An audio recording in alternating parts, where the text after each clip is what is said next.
By the way, everyone hates that. No one wants to come in and do nothing and provide no value for 120 days because they Yeah. will feel like they're not providing any value. It is our job to take that person on day zero and make them a hero in their role in their department in 30 days or less.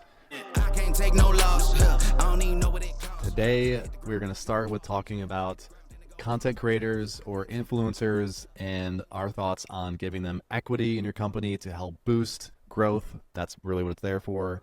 So we have some thoughts on that. And then we'll get into my thoughts around the CEO's role in not only just recruiting, but recruiting, maintaining a solid team, building a good core culture. So that'll go across a variety of topics, including recruiting, scorecard management, performance management. So I'll share some tips and learnings from my experience and Nate's experience. Before we get into that, let's jump into this affiliate, aka influencer, aka content creator, aka whatever you want, and do we give them equity in a company to help quote unquote juice growth? Nate, what do you Man, got? this is all I'm hearing about. When I was at the Elevar Summit, we had a couple of speakers there, and I was just looking at that model. And we've got a couple folks here in my hometown that are huge social media influencers, and they're being pulled into a lot of brands. My First Million had a episode about it where Sean, he himself is becoming a not just affiliate influencer, he's becoming a equity partner, and his role is to bring that organic audience. And so I'm just looking at this and thinking, like, from the Rocket Fuel book, you've got the implementer and you've got the visionary, and in the last few years, there's starting to be this third necessary role when you're building out your company and saying, you know what, we've got to have an audience to speak to in a very efficient way from day one. And when I started looking around on this topic, it's becoming more and more and more common. I definitely have the position that if you're adding value to a brand long term and you're bringing a huge audience that is in the exact segment or silo that you're wanting to reach, I just feel like it's a necessity now to give these folks equity instead of having an affiliate deal where they seem like they're just kind of involved and kind of recommending your business. It would just be a much deeper partnership. What are your thoughts on it? Yeah, I would say I feel pretty strongly on the opposite end on this one, and a variety of experience seeing this in the B2B world within Elevar, within, I wouldn't say our competitors, but other companies that I know this has gone on, and because I've talked to both sides. Before I get into those specifics, I think my main issue with it is start with human psychology. So the point we are offered equity, and we get that dopamine rush of, well, yeah, they're sharing the goals for the company. It's going to 100x from where we are today, and that could be turned into Y. But as you know, and likely many of our listeners know, equity does not convert into cash right away. And more than likely, it does not convert into cash ever. So the longer period, if I were to get equity as an influencer today, a year from now, there is no way that I'm going to be as amped a year from now promoting as I will be today, tomorrow, maybe even next week. So it's going to be diminishing returns to me on, yes, you might get a big influx right away, but if I'm not heavily involved in the business and it's just my influencer name is attached to this brand, and as an influencer, how many more opportunities and shiny objects are going to come up between now and next year, let alone now and 5 years from now? It's going to be a ton. And 5 years from now, there's no way that, and I'll pretending to be an influencer, I'm not really going to be doing anything for the brands that I signed a small equity deal with 5 years ago. It's going to be way in the past. And I'm going to be focused on cash flow, incoming cash flow. What can I do to bring in income today? So that's where I would say pretty hard stance. Not that I would never do it, but it would really have to be the right person, the right situation, the right agreement, the dynamic equity we talked about on a previous episode with a slicing pie. There's so many variables that go into this. And I'll share one more point on this monologue. You can change out the word influencer with advisor. So Elevar never had any true advisors that had equity. And I remember talking to mentors about, hey, I wanted to bring in advisors and give them a 0.25% or whatever it might be. Honestly, a lot of the feedback that came back to me was, before you do that, make sure you have an agreement on, you don't just give them 0.25% or whatever it is. It's they agree to meet weekly. They agree to do X. So it's like, there are tasks or things that they are responsible for following through on versus just getting a blank check. Yeah, totally agree with that mindset. Two things to follow up.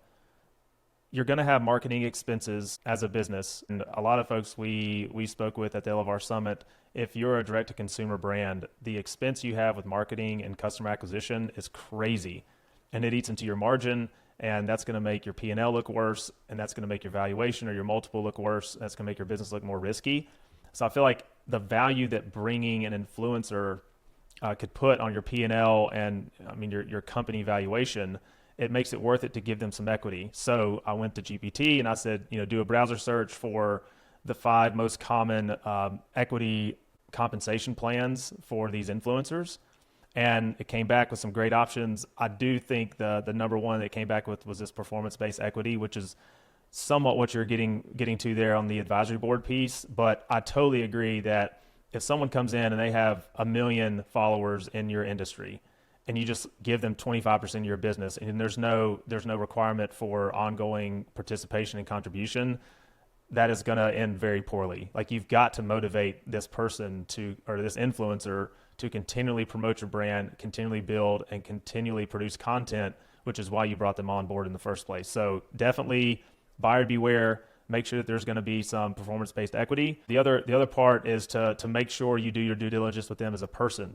They are great at marketing, and that's why you're bringing them in. They have an audience, but also make sure they're the type of person that you're going to want to partner with long-term, because as we've talked about on previous podcasts, there's a lot more that goes into running a business and growing a business and being a partner with someone than just whether or not they're talented or skilled in the area you're needing them to contribute. So just definitely take a second, take a beat, and consider how this is going to play out over 2 to 3 years down the road, like Brad did talk about. Here's another way to look at it. I was talking to Jonathan Snow yesterday about this, who's a huge, his whole agency is all around, part of it is influencer marketing for D2C brands. And so if let's talk a SaaS business or a service business or an e-com business, it doesn't matter. We all pay to acquire new customers.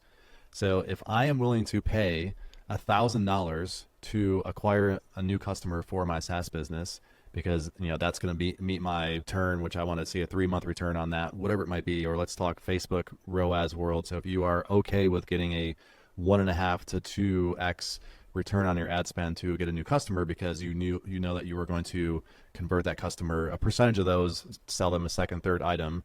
Let's just say that you are okay with a 2-to-1 return. So $1,000. I am good with paying $1,000 to acquire a new customer, and I'm going to make $500 on that customer.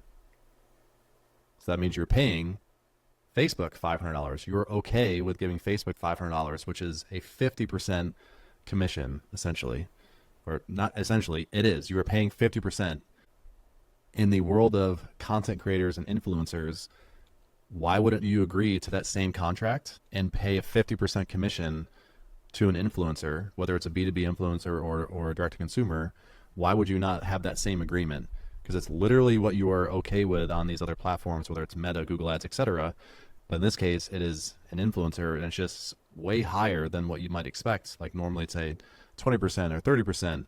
But if it's all about growth and you're okay with it, why wouldn't you pay the same? So that was a real frame changer for me, thinking about the next 3 to 5 years of this world of influencer marketing and content creation, which is we are already there. It's not a maybe. It's a, when is it going to dominate really all of our customer acquisition? Yeah, it's just, I think if you have someone that's 1 million followers and they can drive hundreds of thousands in revenue or millions in revenue and get hundreds of thousands of commission, to me, that's just, I think that'd be a pretty, if you're looking at, hey, we'll give you equity that's on paper worth 10 million, but you may not see it for 5 to 7 years.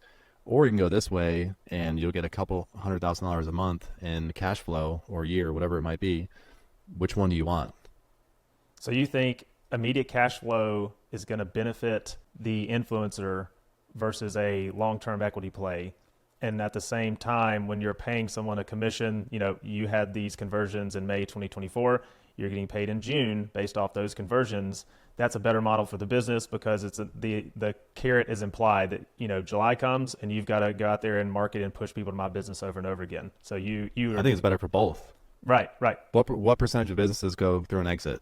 Less than 10%. That's like 1% of 1% of businesses actually go through a liquid exit. What could happen is the business gets recapped. So your equity that you had in the early days, there's a recap and it gets down to zero, or it's worth pennies on a dollar.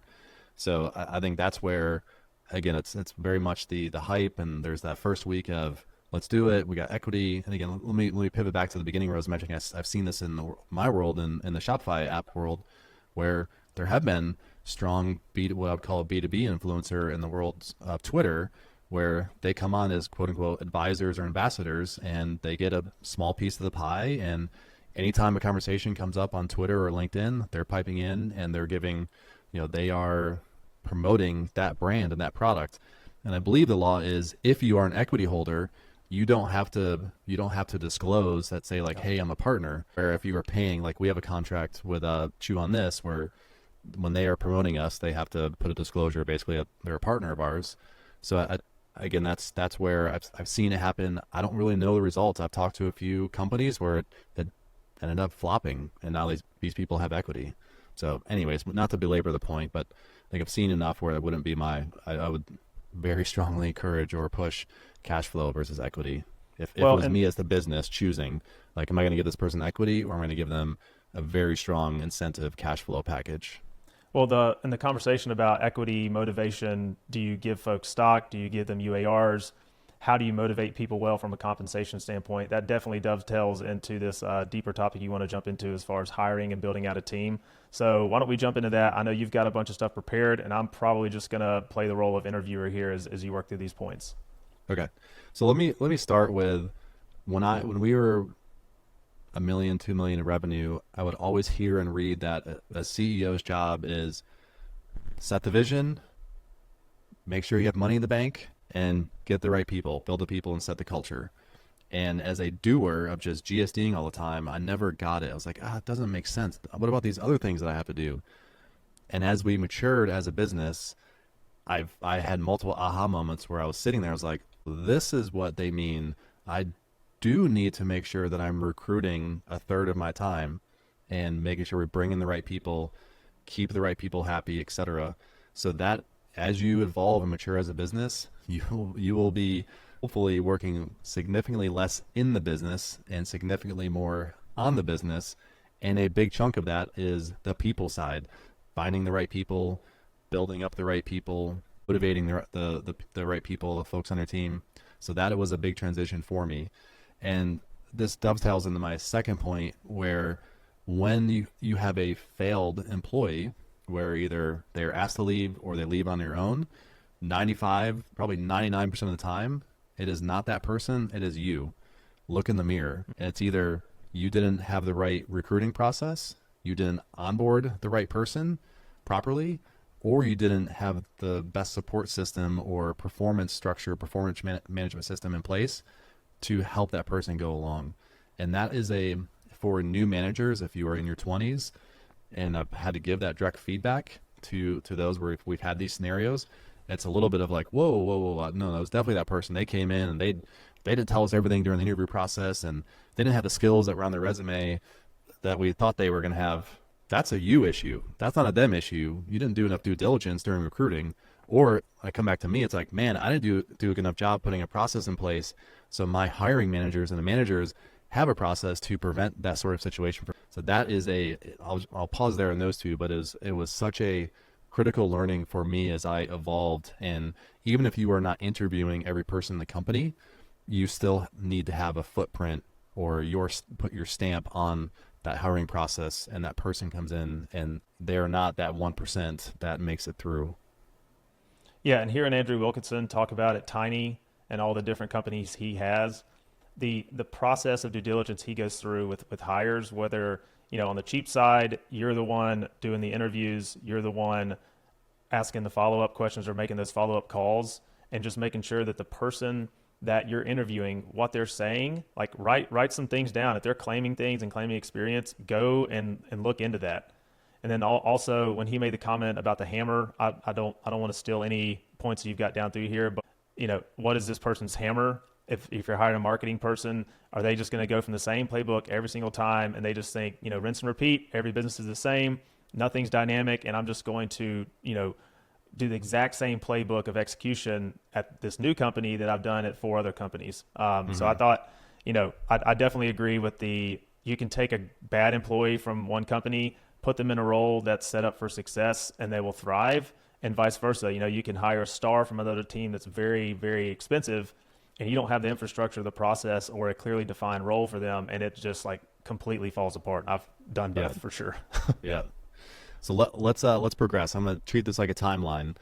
So now we know the responsibilities of a leader, whether you're a CEO or a department leader. Now let's go through the actual interview or application process. So what we introduced several years back was through Workable, we started doing a one-way video. So you have the initial applicants that come in, and we used to just pick out like, hey, these people look good. Let's do a screening call. So time consuming. It's just so time consuming, and you end up finding a lot of tire kickers. And honestly, you probably end up missing out on a couple, what's that? Gold and whatever, something. Gold nuggets. Yeah. Good people. So the one-way video it allows you to create a custom video interview where they just record like their screen recording, and they just have to answer, whatever questions you put in there. And it could be 2 questions. It could be very simple questions.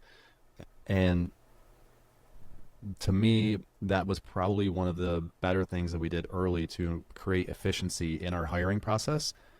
The reason for that is it is the best filter that you can create in a hiring process, because if somebody does not go through the process of answering, like recording a 2 or 3 minute video, just usually them telling you why they want the job, they're not a good fit for your company anyways. If they don't, do you want somebody to work for your company that isn't super ecstatic and is very much behind the mission and vision and the problem and everything that's in your world? No, you don't want that person. So it is a great filter. You will probably only get 5 to 10% of people will actually complete that video interview. Everyone else does not. So now you are immediately filtered down to, okay, we have our 5 to 10 people. From there, then you can do a little bit. You can take this specific to your company and your niche, but we would go through a hiring manager interview next, and then maybe interview with other people, but then it's the project. So this is also the test project. Basically, it's a validate that the skills that you have are actually skills that you have. So does your resume match what actually exists in real life? And you pay. So we pay for this. And this is also one which you will get people that will, so this happened maybe 3 to 4 months ago. Team was all fired up, like, this person's great, we want to hire them. And I was chatting with David. I was like, great, did they do the project? No, we didn't do the project. They're great, like, let's move forward. There's another lesson. Don't break your process. If you have a process, follow the process. Let's rewind. All right, fine, we'll send the project to them. Sure enough, send the project. The person was like, I'm not doing this project. The project is, what's one task they need to do as part of this role? You just paid them to do that. And this person was like, no, I don't want to do it. Okay, great. Good thing we didn't hire them, because they would have been gone in 90 days. So to me, it's like those two on either end, those 2 filters, the one-way video interview and the project. Those are great, 2 great tools. Shane, our head of sales, he'll be CEO someday of the company. He crushed the project, crushed it. He put in so much time, came in so much more prepared than everyone else. It was very clear he wanted it. You will not get that most of the time if you're not doing a project. So that's going through the application interview process. And I'll do one more before I'll pause. The next is when you get into onboarding the employee. So there's a term that I like to use is 0 to hero in 30 days. It is our job to take that person on day 0 and make them a hero in their role in their department in 30 days or less. There is no way that in this world, especially in a startup, that is acceptable, in my opinion, for someone to take 90 to 120 days to ramp up into their role. That's BS. If anybody says it, I will argue to the day that I die. That is an excuse for laziness. Someone can come in and be highly productive. It may not be 100% of the role. It could be 20% of the role, but they can be highly productive in 2 weeks. And if they can't get that done, it's either the wrong role, the wrong manager, or the wrong person coming in to fulfill that. Yeah, paid tests, critical for me. So we had a new hire, and we sent it out to a few people. Like you said, it's not so much that this person can do it or cannot do it. it's really the amount of preparation and excitement that someone communicates based on the quality of work they turn in. We had one person send a submission, and you could just tell based on, I said, okay, based on the aesthetic of these Instagram profiles, like which one would you want to emulate most in our marketing strategy? And what they sent back was something equivalent to, the polar opposite of what I would hope to portray. So when someone says, I'm a creative artistic person, those are words like you just said. And when they send back a submission that is using, basically a Kodak disposable camera quality Instagram shots, like that is not what we're wanting to communicate about our business. And then the onboarding bit, and again, learned this from you, helped a ton. The playbooks where we say, okay, for this role, these are the things that we expect you to do. These are the tools we're using. And this is what we want you to learn in day 1 in our first conversation. Day 2, we want you to be able to start doing this. Day 3. So those playbooks definitely helped us onboard a new manager at the property within 7 business days. Yeah. So those things help a lot versus sitting down and saying, like, we want you to do a good job. You need to learn our software. It's like, okay, what are the softwares? What are the expectations? What are my responsibilities? And how am I going to be measured and bonused based on like this specific criteria? That has been a huge pivot for me after seeing how you operate at Elevar. Yeah. Quick tip for anyone listening, just go buy the business playbook by Chris Ronzio, the CEO of Trainual, and just implement it. That's it. That's the tip. Just go do it. And that'll solve exactly what Nate just mentioned in creating that onboarding material and the SOPs. All right, so we're in that 30-day, 0 to hero, and now someone is settling in. And this is actually one of my biggest Achilles heel. I think this is where I fail as a leader, and it's around performance evaluation, being very clear and consistent around KPIs, and enforcing and holding the line. Definitely hold the line in certain areas, but when it comes to if you have 8 to 10 direct reports, it's very easy to get sloppy. So that's probably another like quick tip. If don't have 8 to 10 reports, have like 3 to 5 max. Edify where needed. But when it comes to performance reviews, the founder from Vidyard, Michael Litt, he has this framework that I learned, and I don't necessarily, I used to do this with the person during their performance review, but it's called the 4-box. So it's a 4-box, so just think 2 by 2, and you have values, so company values and performance on each quadrant or each axis. And it's a very simple way, even if you were thinking about evaluating somebody, if you're on the x-axis, is someone values, are they low or high on values? And then the opposite axis, performance, low or high. You don't want somebody that's in that bottom left quadrant where it's low performance and low values, because that person is probably not going to be there for a long time. Again, it could be your fault, it probably is your fault, but if they have that combination, it might not be a right person, wrong seat. It could be wrong person, wrong seat. If it's a high values, high performance, the top right corner, obviously that's perfect. If it's a high values, low or medium performance, and you present this to somebody, what you will learn is this is a great way to extract your A players, because A players want to know how they can be at the top of the ladder performance-wise. So if you present this in a conversational format where like, hey, Nate, values, you're off the charts, you're like exactly the person that we want in this company, but performance isn't quite where we need it to be or want it to be. And if the conversation goes to, well, like, hey, Brad, get it? How do I be number one? You have an A player right there, and that's what you want. So you can use that type of conversation to pull that out from somebody or pull it out from your team. How often are you doing these reviews? I like to do them now like every 4 months. So I have recurring invites set up with everyone that reports to me every 4 months. Some we end up doing twice a year. It can get a little bit repetitive, especially if somebody's been here 4 or 5 years and you're having weekly check-ins and touch points, or bi-weekly. Twice a year is probably enough. If it's someone if it's their first year, you probably want to have those touch points every 3 or 4 months. So this is one I actually shared this week in so it's our second half of the year planning. And we talked about our scorecard in a previous episode, and there's a concept of you have KPIs as a department. So let's say, Nate, you are a department leader. You're the marketing department leader, and you have KPIs that you as a department are responsible for, and these go on the scorecard. There are metrics that what I would call, let's use support. Support will be easier to explain this on the podcast. So you're head of support. We have metrics that you are responsible for to what I call keep the lights on. So time to first response, time to ticket resolution. And then we have metrics that are stretch. So stretch metrics. Hey, you want to send, I don't know, like have 20 video response answers, or you want AI to solve, 40% of tickets. So they're goals that you want to track because it's important to you as a department leader, but it's you aren't necessarily guaranteed to get there, and it's not to keep the lights on. It's something that's going to stretch your ability to get creative and solving that. Then you go through quarterly planning, so you can do OKRs or rocks or whatever it might be. Everyone's different. And now it's, okay, what are your big rocks for the quarter, Nate? And you might say, hey, well, I want to create a new ticketing system, or I want to have a login where everyone can access all of their historical tickets.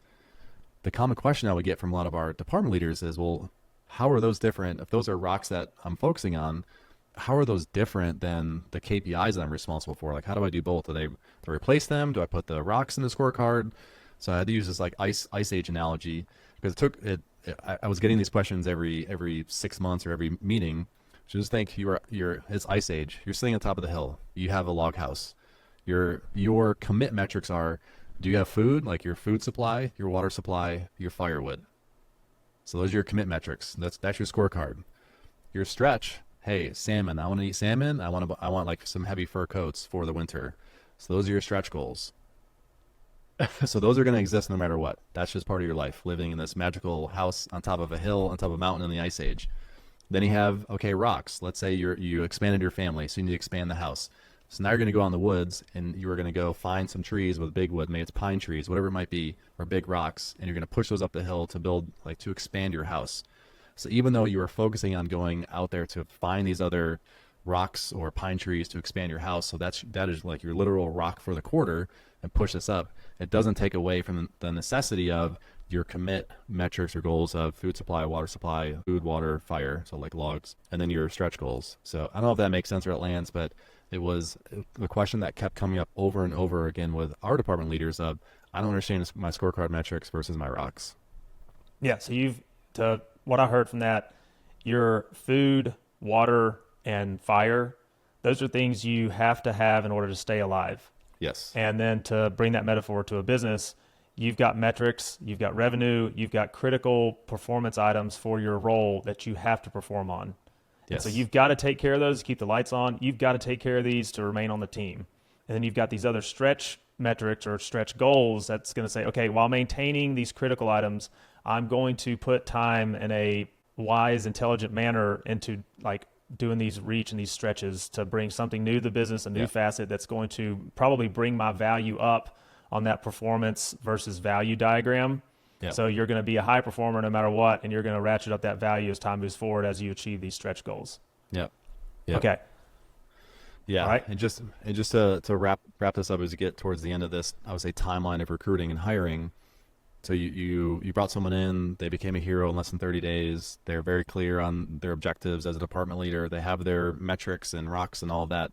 And now it moves into, there's an energy audit. So it's, if someone's been with you for a year or two, the great CEO within, there's a chapter in there called the energy audit. Just go to ChatGPT and ask for a summary, and it'll spit out exactly what it is. And I want to explain it here. But I have our department leaders do this with their team, because you could have someone come into your team and what they wanted, who they wanted to be 2 years ago, it has likely changed.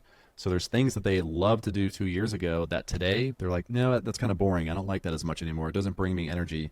It is your responsibility as a manager to stay ahead of that, pull that out of people on your team before they leave. Because the last thing you want to happen is somebody leaves because they don't feel like there's a future in the current seat that they are in. And that is a failure, again, on you as a manager, as a leader, not on that person. So that's where the energy audit comes in. I love it. We still do it to this day. Just had, won't name names, but just had someone go through and do it on the team. The department do it for everyone, and it pulled out some amazing insights. The second part, which we probably talked a little bit about this in the past, but again, as someone transitions in their career, they're maturing, they've been with you for several years, it's just understanding, where do they want to go? Do they want to go really deep in that skill set, or do they want to go very broad? Where's their vision of their career? And again, it's your job to pull that out. I won't repeat, since we talked about this a bunch on a few pods, but yeah, just make sure that whatever vision you are holding for the company, it is out there. They understand it, and you understand what their vision is and what they want, so you can help that come to fruition. And if you do all that, you will have You don't need HR to come in and tell you how your culture is going to be.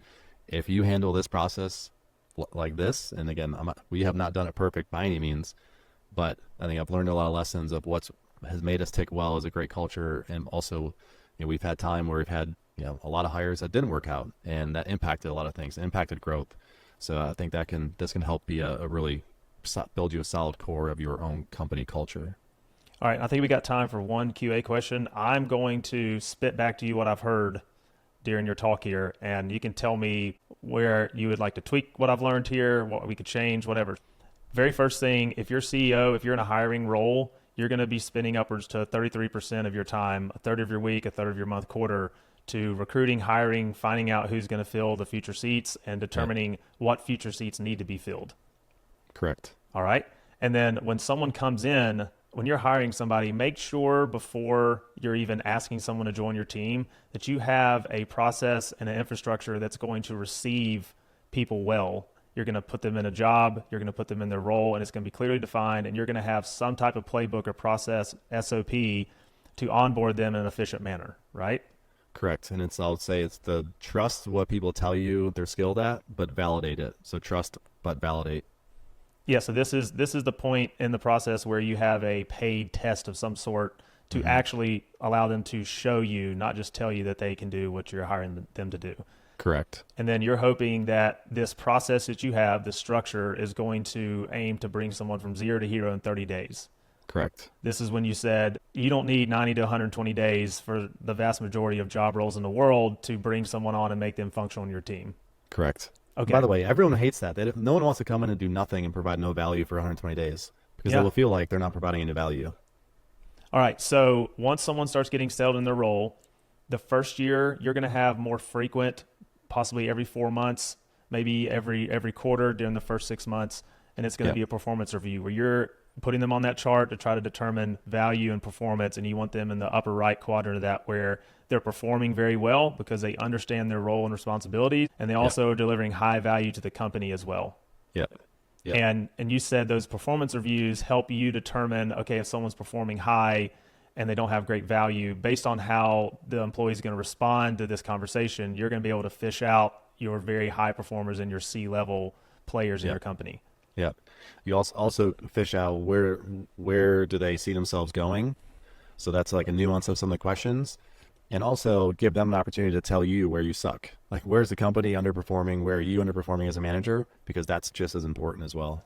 All right. I think I'm going to do away with QA on this one because I got to ask you, because that's something where I really struggle, is creating that dynamic of like, I need employees, I need my team members to feel very comfortable saying like, Nate, I think this is wrong. Yeah. Or, hey, we've got too many plates in the air. What are we doing? Like, we were just over here working on like being great on Instagram, and now you want to come over here and write a blog every week and post on LinkedIn. So how do you create that dynamic where people feel very safe criticizing their superior whenever like they're even given the floor to? Yeah, it's a nuance. Probably it's going to depend a lot on the personality. For us, it was a core value in the company, keep it real. And we described what keep it real is. So going back to the Chris Ronzio book example, when somebody was onboarding and the values just weren't listed there, we explicitly outlined what that value means. If you don't agree with something, speak up. And we probably, in the early days, we probably had planted some in our group calls, like had, David or Thomas or whoever, like push back on me or I push back on him. So I think we also demonstrated that it's okay. But yeah, I think just keep it, for us, it started with a core value and just continue to reinforce that over and over and over again in our weekly meetings. Yeah, and that reinforces the final point here of these energy audits. So as someone's tenure increases, you're into year 2, year 3, and so on and so forth, you're having once every 6 months or so an energy audit where you're trying to discover how has this person changed, how have their goals changed, how is their role changing, and you just want to make sure, because when there's a departure, that creates a huge disruption. Yeah. And you're making sure that these people that you want on the team long term, you're making sure that they have the floor to tell you, hey, if this keeps up, this is not where I want to be long term. Okay. Yeah, exactly. Yeah. All right. Awesome. What else we got as far as the let's call it the hiring continuum from Brad Redding? That's it. Probably the last one, which we won't have time to get into today, but it's looking at your own self of how to look at your calendar, hire into your calendar, the whole buy back your time concept. but we'll save that for another time. I think that was a pretty loaded process of hiring, and ultimately the responsibility of a CEO to recruit, build, train, and maintain an A team. I can't take no loss. I don't